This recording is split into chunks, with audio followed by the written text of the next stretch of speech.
തന്നെ സ്വീകരിച്ചവർക്കെല്ലാം തന്റെ നാമത്തിൽ വിശ്വസിക്കുന്നവർക്കെല്ലാം ദൈവമക്കളാകാൻ അവൻ കഴിവ് നൽകി. ഈ കഴിവാണ് കൃപയെന്ന് പറയുന്നത്. അതുകൊണ്ടാണ് 16-ലേക്ക് 1:16 വായിച്ചേ.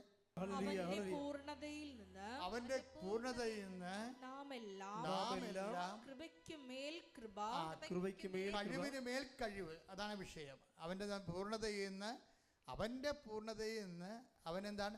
അവൻ പാപത്തിന് പരിഹാരമായി, പാപത്തിന് സ്വന്തം ശരീരത്തിൽ ശിക്ഷ വാങ്ങിച്ച്, മനുഷ്യൻ ദൈവത്തോട് ചെയ്ത പാപത്തിന് പരിഹാരം ചെയ്യാൻ മനുഷ്യന് കഴിയാതെ വന്നതുകൊണ്ട്, മനുഷ്യൻ അതിന് കോമ്പറ്റൻ്റ് ആയിട്ടുള്ള ഒരു പാർട്ട്ണർ അല്ലാത്തത് കൊണ്ടും, ദൈവം തന്നെ യേശുക്രിസ്തുവിൽ മനുഷ്യാവതാരം സ്വീകരിക്കുമ്പോഴാണ് അവൻ ഏക മധ്യസ്ഥനായി മാറുന്നത്.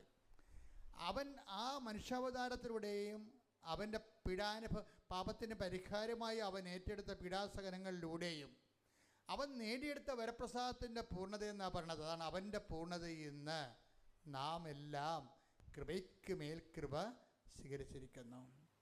അവൻ്റെ പൂർണ്ണതയിൽ നിന്ന് നാം എല്ലാം കൃപയ്ക്ക് മേൽ കൃപ സ്വീകരിക്കുമ്പോൾ കൃപാവരങ്ങളുടെ പൂർണ്ണത ആരാണ്?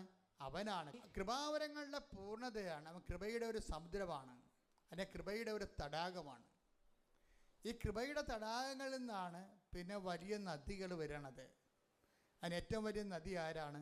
പരിശുദ്ധ അമ്മയാണ്.